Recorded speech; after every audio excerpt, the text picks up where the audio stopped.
Hey everybody, it's Thomas. We're going to talk about some Blood Bowl League of Blood Bowl. As always, we're going to start off with my team. Some slight changes around here. First, all my positionals now have 7 armor value. Stickers for men, ate a big one, and lost a point of armor value. At this point, I talked a lot about last week about firing wigs, and socks, but I kind of need these positionals at this point, and I can't. There's not enough time for me to do anything, so I'm just going to leave them. It really is very annoying. But these are the permanent injuries that we're working with here. So, what else we got here? A couple level ups, actually. Which one did it? Was it a fridge too far or yes wire hangers too? I'm going to say it was probably yes wire hangers too. I feel like a fridge too far got the level up before. Either way, one of these Bloodletter Daemons that wasn't level 3 is now level 3 and has guard. Also leveling up is Betty. Betty has learned the art of hitting people. As you can see, the casualty number has skyrocketed. And so we're now up to 19 SPP.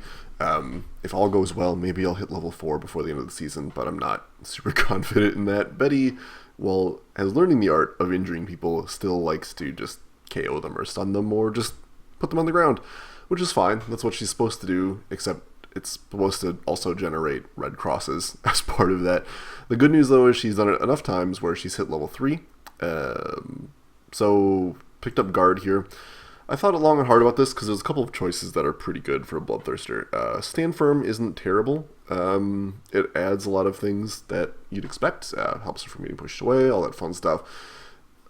Also about Break Tackle. Break Tackle keeps her mobile, keeps from getting marked by one stupid lineman type piece, Hobgoblin's actual lineman, Beastman, stuff like that.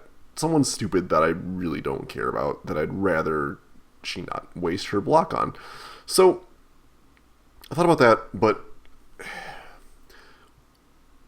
the one advantage I have against a bunch of teams is guard advantage. Now that's becoming less and less true, especially against teams like Chaos Dwarfs, where that is not even close to being true. But now, at least with Betty getting guard, I've got a very hard to remove guard piece, or at least one that demands a lot of committal to. So all total, if my squad is back up and running normally, I'll have 1, 2, 3, 4, 5 guard pieces, which is pretty good. That's a solid number of pieces that just to help each other out. It's definitely good. This team needs as much guard as possible anyway, so it makes a lot of sense. Just more pieces around her being able to hit is good. I don't know. It may be a decision I'd regret a little bit, but I feel like guard's one of those skills where you never regret having a lot of it. More guard is never a bad thing. So there we go. I'm pretty happy with that, all things considered. Again, Break Tackle was the other skill I thought of, and if she makes it to level 4, that'll be the skill I pick up next on her, presuming I don't get doubles. But why would I get that? I don't think I've rolled a doubles roll all season, honestly. I haven't rolled really anything except for that plus strength. But yeah, so pretty good week for me, all things considered. I expected to win the game, but I did not. Let's get into that, actually, which you can watch in the usual spot. Managed to pull a 3-3 tie here. This game was pretty good. I made a pretty huge misclick on my setup in that I hit accept on one of the default setups and not my usual setup, which ended up getting my strip ball piece surfed. I ate a lot of casualties, as you can tell, and added a skull to the skull mountain. That's the other thing you might notice. Diarrhea is now diarrhea number 2. Yada yada yada. 2 is now yada yada number 3. Both these pieces had this one died. This one had minus something and 0 SPP, and I had the money, so I just fired it and rehired it. Got 80k, which definitely helped finance these decisions. But yeah, I got pretty lucky on some pickups, and honestly, I would have won this game had a riot not happened on turn 16. Riot gave in 2 turns to get the touchdown in, and while I defended pretty well, it wasn't good enough. So walk away with a tie here. It actually hurts me quite a bit in terms of playoff hopes, but we'll get into that in a little bit. Weird game. I definitely hit Jessup a lot. I still got a bunch of casualties, but for some reason, when he hit me, my injury dice flashed okay and gave him crosses, whereas mine said no thank you. So not that great. Not a bad week for Jessup at all, though. This is our highest, by the way, total number of touchdowns in a game. 14 SPP from casualties alone is pretty good. It's 23, 25, 30 SPP, which I think might be a record, which is kind of insane. I walk away with 9, 17, 23, which is, I'm pretty sure, my best ever. So I can't complain too much, but it's a little frustrating. This game was very aggravating for a lot of reasons. You can certainly watch that and see what's up, though. Going to next week, my team's pretty battered, too, missing 130 in team value. Let's take a look at Jessup's side of things, now that I've rambled about my team for 5 minutes. Jessup walking away with 50k, so not that bad for him, although less than he needs. I don't know if he's hired anybody. I don't think he got any level ups. Oh, that's not true. Bullshit Son of Bullshit leveled up and got doubles. This time Jessup has taken block, which is a very wise decision. Infuriating to me, but that's okay.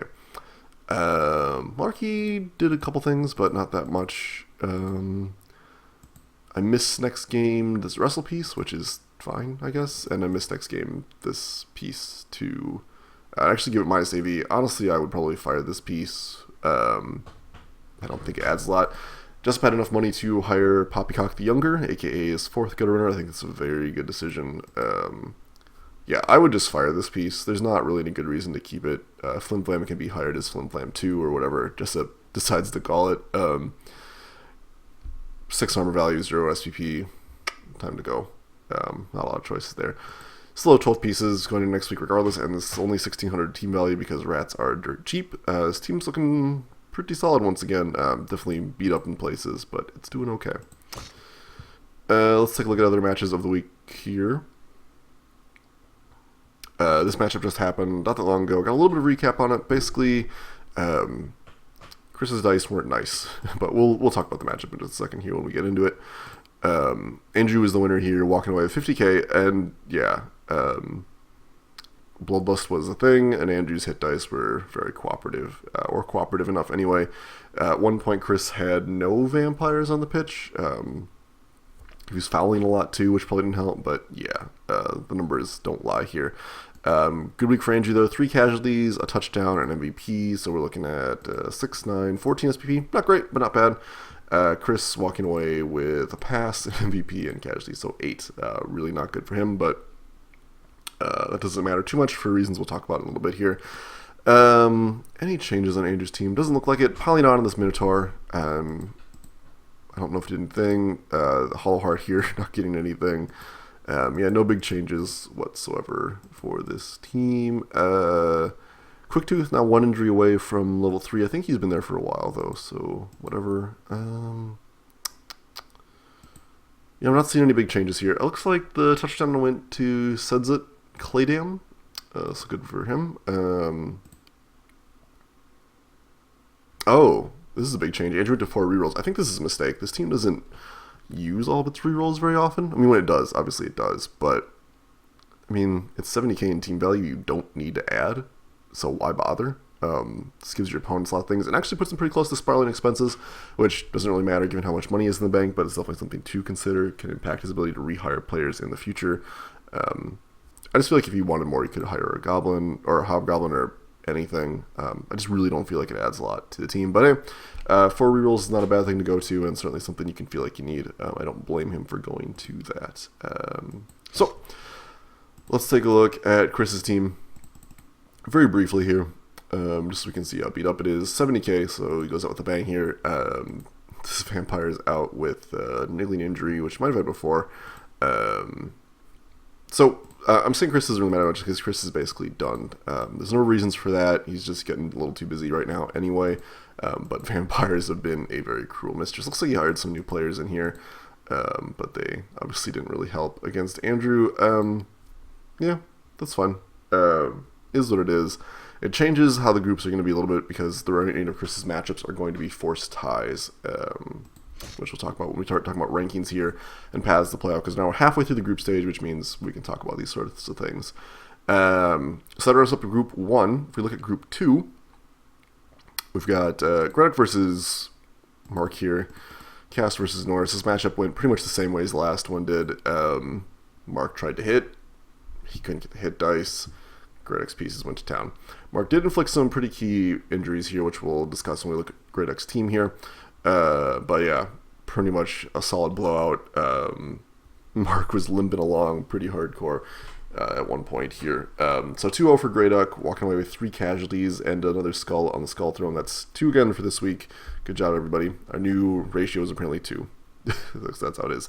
So 3 casualties, 2 touchdowns. We're looking at 12 SPP already, plus the number 6, so 18. Really good. Mark walking away with 9, which definitely not what he wants. 50k for Grey Duck here. Lots of key level ups, but lots of key missing pieces here. Smiley is missing next week, which is a pretty big deal. This is easily the best player on this team in terms of overall impact for this team. Grey Duck up to, by the way, 12 fan factor, which is crazy. Her fan factor rolls at the end of the game have been very good.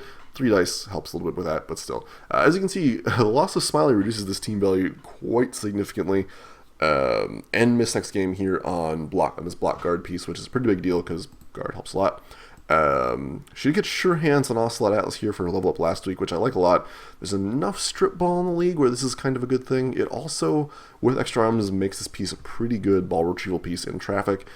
Could pick up big hand eventually. Lots of options, but I doubt this piece will hit level 5. It's just not a priority for Grey Duck at this point. Level ups here on this Beastman. This is going to get Wrestle, I'm sure. Wrestle, jump up, excellent combination, and more Wrestle on this team is great. That would give her 2 Wrestle pieces, one of which is free with jump ups. That's pretty good. Yeah, good choices all around here. I think originally she wanted to go for Mighty Blow piling on, but there's not enough time to really make that work, so I think Russell's a good choice here. Jaguar Doric getting level up here. From what I understand from what she told me, this is a doubles roll. I would not be surprised if she got dodge here. 2 Blodge Chaos Warriors is a pain in the butt, and it's really annoying for everybody.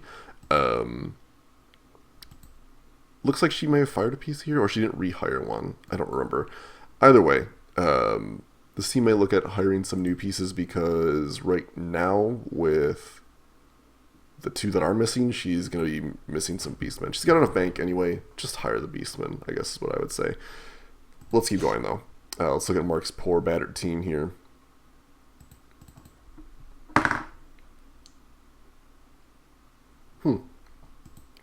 Mark's not so battered team. Walks away with 60k, so not too bad. He's got 100 in the bank. Looks like the Mercenary is the one that died a while ago, but I just noticed it now because we were talking about it today. No new level ups from what I can tell. Bird was out this week. The Dean took a spill pretty early. Abed's up to 55 SPP, so that's pretty cool. Yeah, no real changes here from what I can see. Yeah, it looks like he lost a fan factor, maybe. That's the only real difference here. Pierce got rehired. No, Pierce 3's been a couple games. Pierce 3 just hasn't gotten anything, which is probably really frustrating for Mark, but he's got a lot of things to focus on at this point. Mark's run into the problem where he's lost key pieces with a lot of SPP at key moments, and his team is now struggling to keep up with the other teams, especially like these matches against Grey Duck have really illustrated the problems he's having fighting these higher armor valued teams. Just how it is with Norse. Lots of early mid-development dominance overshadowed as other teams pick up skills to counteract the universal block. So, I don't know. This team is still dangerous. This team can definitely do well. He just needs the dice to go well for him, basically. 7 hour value does start to play a role here.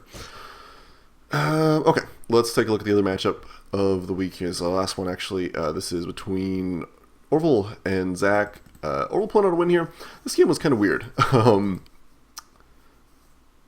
I guess, Orville hitting really hard is probably part of it. Regen worked a lot, though, but still clearing pieces when he did made a big difference because of how low scoring a game it was. Lots of back and forth in the first half, and that's where Orville got his touchdown, thanks to some elf bullshit. Elf screening kind of frustrated Zach in the second half. I think some missed blitzes and things like that were also happening on both sides, but overall a pretty even game. Orville was just able to stall him out long enough to where it didn't matter. And then he got the ball away as well, so that was kind of the end of that. But definitely the elf screen stalled him out long enough where it didn't matter. Really good week for Orville, though. 5 casualties, a touchdown, 2 passes, MVP. These are nice numbers. We're talking about 20 SPP here. That's what an elf team wants all the time. Zach walking away with only 2 casualties, a pass, and an MVP. 10, so literally half of what Orville got. Not that great. Overall, walking away with some pretty big missing pieces, though. This Blodge guy is out with minus armor value. I may have had that before, actually, but whatever. Missed next game on this lineman. And a level up here on He Who Shall Not Be Named. I would look to put Wrestle on this piece, just because I think this team could use more Wrestle. Certainly wouldn't fault him for picking up other skills. Block is never bad. All that fun stuff. Just another dodge Wrestle piece I think is really good. Definitely help him in the long term. I don't know.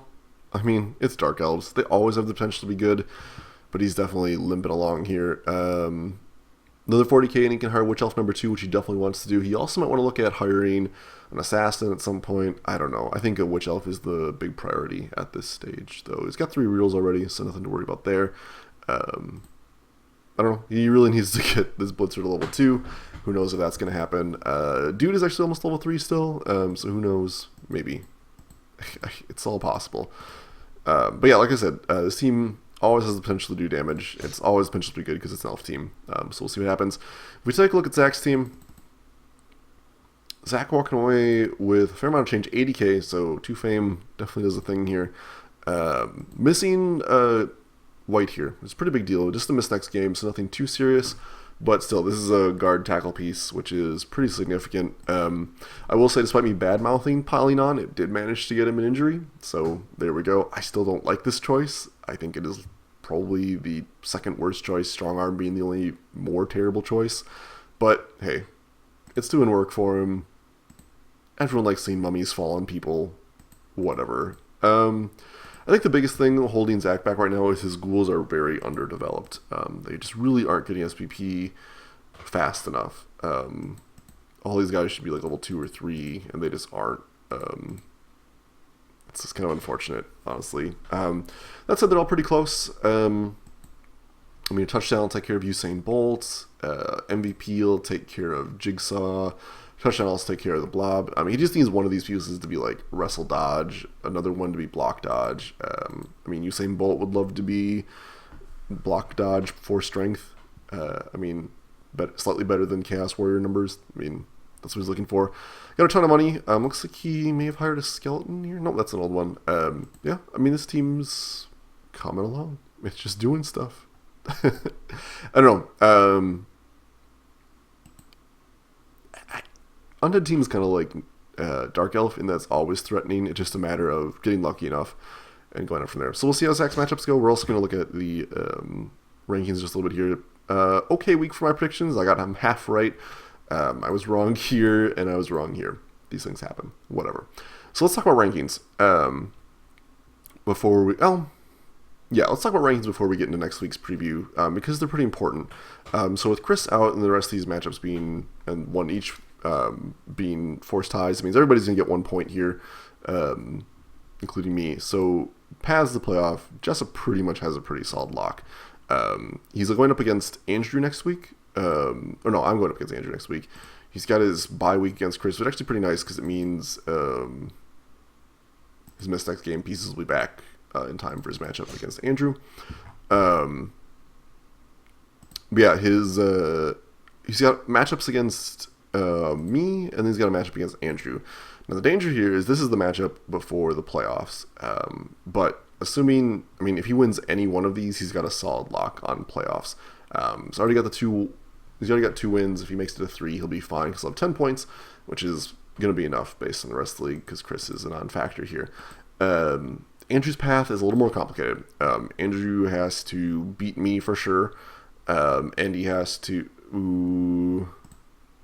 he just has to beat me, really, and then he's fine.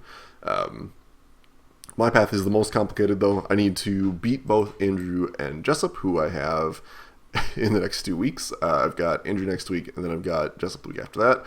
So I have to win both those matchups, and I have to hope that in the last week, Jessup beats Andrew. At that point, Andrew and I will both have 8 points, and I will win the tiebreaker based on placing first in the original round-robin stage. So, very unlikely I make it to the playoffs, but at least I have a chance to. I guess. I'm not super confident, honestly. I feel like I can beat both these teams, but the dice have not been loving me lately, and if I keep making mistakes like I did last week, it's probably not going to happen. So we'll see. I wouldn't be surprised, though, if this was our 1 and 2, depending on who wins that last week, could be a deciding factor. So we will see. Next couple games, pretty indicative of what's going to happen, obviously, because they're all head-to-heads. Looking at Group 2, Grey Duck is pretty much a shoo-in at this point. Her next couple matches, let's see, she's got Orville this week, Zach next week, and then Orville again. So, I mean, we'll see. I mean, there's a big scrum here for second, honestly, which kind of favors Mark in a lot of ways. If Grey Duck beats both these people, Mark should get in on second, no problem. But it's really dependent. I wouldn't be surprised if Grey Duck goes just totally undefeated. It's like a late, high team value Chaos team. That's pretty normal. But we'll see. I mean, missing Smiley next week really impacts this game in a big way, so we'll see what happens. Grey Duck, I think, for sure, is our number 1 seed from Group 2. Pretty much no questions asked. Barring huge upsets in all of the remaining games, pretty unlikely that she makes it out of there. Let's see here. Even if Orville wins... Well, if Orville wins out and Zach wins out... Yeah, if Orville and Zach both win out, they'll both beat Grey Duck's point total, so it's very possible both these teams can make it. But best odds here are Mark making it at second, and because Mark wins tiebreakers, essentially. So even if all these teams have the same number of points, Mark will still win based on our first tiebreaker, which is placement in our initial match here. So, pretty interesting, all things considered. We may tinker with the formula a little bit for playoff cutoffs next season, but that's way off in the future. Well, a couple weeks off in the future. But yeah, so I guess my long bets at this point for what I expect to happen, based on the calendar alone here, I honestly expect that we will see a Undead Chaos top 2 finish here. I think Mark has the highest skill of the people down here. He's got the most experience, and he's just had the most consistent performance overall. So I'd give him the right credit. But both these teams can put up a lot of hurt. Zach's tough. Orville's elfy. So I wouldn't put it past either of these teams making a second. But for sure, Grey Duck's the number 1 seed out of here. So overall playoffs, I expect 1-2 here for our rankings, and then let's say 1-2, which would put Undead versus Jessup, which I expect Jessup to win. We'll see. The Chaos versus Chaos Dwarf Bloodbath is really hard to pick. I would probably lean towards Chaos, just because I think the last couple times they've met, Chaos has won, which would give Grey Duck the big advantage going into these matchups, I would assume. But this team can put up a lot of hurt now, so don't know. It'll really depend on how injuries fall out the next couple weeks and so, but I think at that point we're looking at a Group 1 matchup between Skaven and Chaos Dwarf, which, despite losing their Week 1 match, I think Andrew can beat Jessup. So, overall champion, I'm going to give to Andrew right now. This is a way off prediction, but this is my philosophy overall. So 1, 2, 3rd, 4th. We'll go like that. There's no loser bracket, so we can't tell for sure, but that's my prediction. Let's get into talking about next week, though, instead of these pie-in-the-sky predictions here. First up, we've got me versus Andrew. This is a matchup I am dreading. Last time, it went horribly for me. Just really bad. Just really, really, really bad. Not as bad as it did this week, ironically, but not good. Really not good. Let's look at team value here. 1610 versus Andrew's pretty ridiculous 1730. So I'm getting 100k out of this. I will probably get another reroll. I think 4 rerolls is probably my best bet. May get an Apothecary too. We'll see how scared I'm feeling. This is a matchup I feel like I definitely can win. In our previous meetups, I did beat him, or at least tied. We have a tie here and a win here.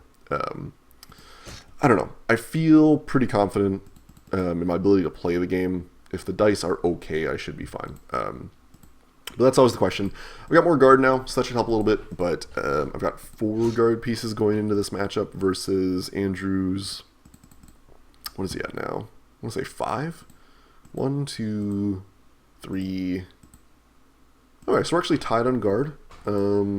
So it might be closer than I think, but he still outforces me, and he's a lot tougher than me. So we'll see. If I can take out Minotaur early on, that'll help. The piling on will definitely be a problem for me. But we'll see. It's going to be a close game. I need to win. So I'm going to say I'm going to win because I think I can beat Andrew. And I need to beat Andrew to make it in the playoffs. So calling it for me. Let's take a look. This is the fourth time. It's not a lot to talk about here. Good for Jessup, I guess. Hopefully the 8 SPP land in nice places. Where does he want it to land? Poppycock would get both. Would be great. Otherwise, man, there are not a lot of good choices here. Bullshit gets MVP. I guess one of these gutter runners gets the touchdown. That's probably the best outcome, honestly. I don't know. Whatever. It doesn't really matter. Because it's unlikely to cause any level ups anyway. So, we'll see. Let's move on to Group 2, which is a little more interesting. We've got Dark Elf versus Chaos. And this is a pretty weird matchup because of the missing pieces we talked about when we looked at Great X Team. Assuming normal level ups here, Orville's missing 2 pieces, so he needs to have a mercenary. So this team value is 1480. And he'll have the money actually to hire the mercenary if the mercenary goes crazy and gets some SPP, so that's good for him. But 1480 versus Grey Ducks, much reduced, 1320 plus another 50, so 1370. Oh, hey, that is, well, and then Beastman.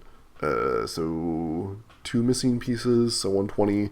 Whether or not she hires pieces in advance is up for debate. Probably not a bad choice, though. So 1370 plus 120. I'm just not doing math today. 1490, so no one gets any money. Don't know how this matchup's going to go.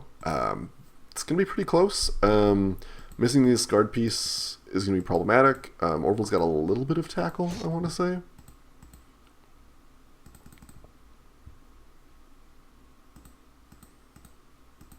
Does he?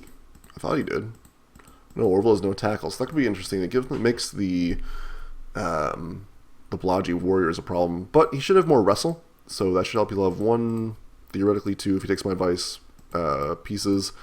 Dauntless also probably will help a lot. Missing Smiley is honestly a huge impact on Great X's ability to bully Orville's team. Honestly, I could easily see Orville winning this game.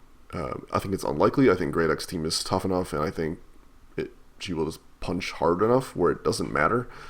But missing Smiley is a big deal. It really prevents his team's ability to bully. So we'll see. The biggest thing is that the Elf team can move around this Chaos team. It's a lot faster. It's definitely more mobile with 4 agility, and Great X also lacks tackle anywhere. And Orville's got a lot of dodge. So honestly, I see this being a very frustrating game for Grey Duck, and I honestly think it's something that Orville can win. Ton of dodge on this team. Kick is a huge problem. If the ball ends up in someone weird, Avdil can get the ball free. I actually like Orville's chances a lot in this matchup. I think he'll probably win, honestly, which is cool. Exciting times for that group. Okay, then we've got Norse versus Undead here. Mark looking at 1660 for team value, and Zach staring down 1500. Oh, wizard money for Zach here. We'll see what he decides to take. He could certainly take something like a bribe or an Igor. Igor actually wouldn't be that bad considering how much hurt Mark can put up.